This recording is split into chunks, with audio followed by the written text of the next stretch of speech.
I'm just making a quick video update of my truck in the middle of a LS swap. It's a 71 C10 short bed.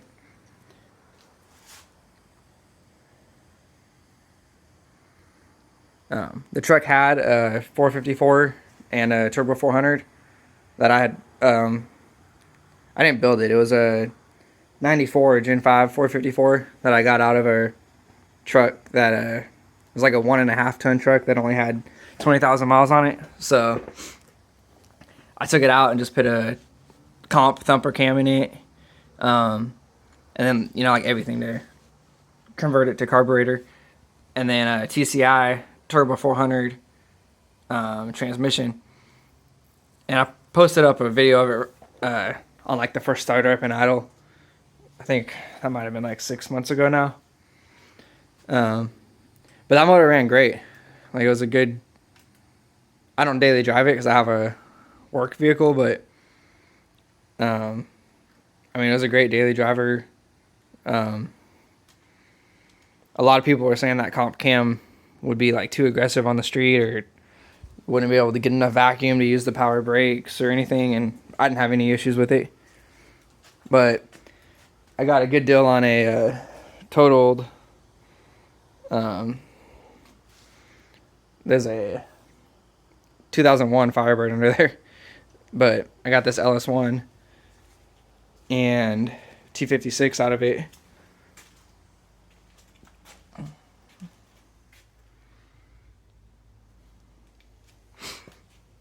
And then I'm going to use the Holley Terminator system. So there's the wiring coming in.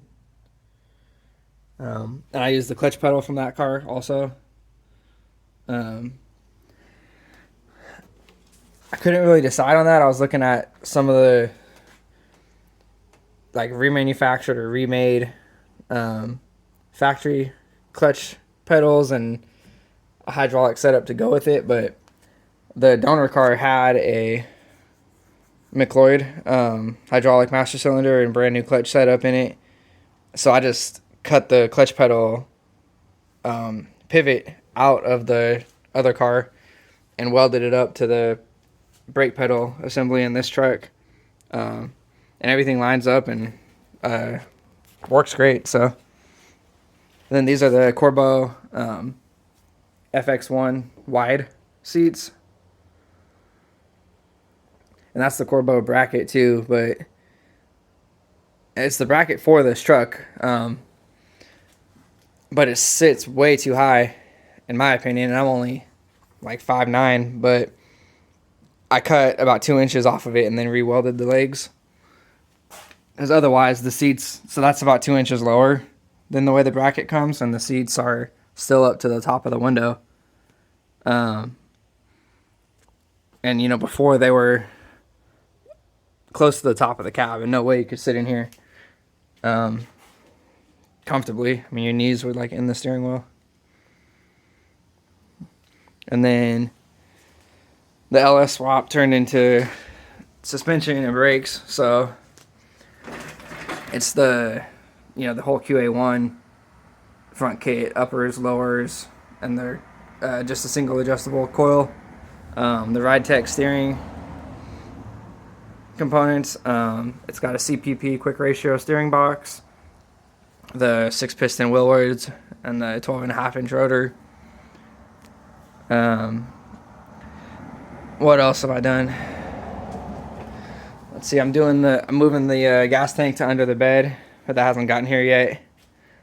And dynamated a lot of the cab, so underneath the carpet, the back wall.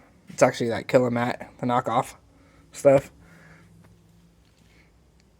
That gauge setup I made, or not made, but added the gauges to the stock panel for the 454, and like refinished the panel.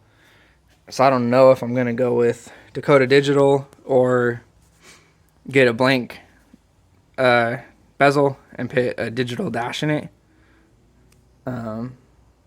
So we'll see about that.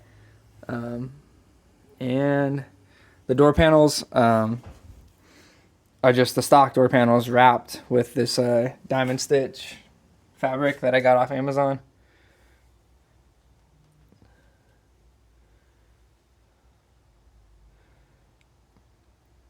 And it's just like the marine vinyl. I think it was like $30 for enough to do both of them. It came out pretty good. Gotta get some speakers for the doors. These doors were cut for speakers when I got them, so I don't know if they came cut or not, but. And it's the factory power steering line, and just has the adapter.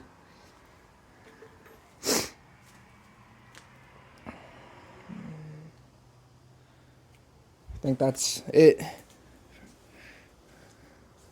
All right, thanks.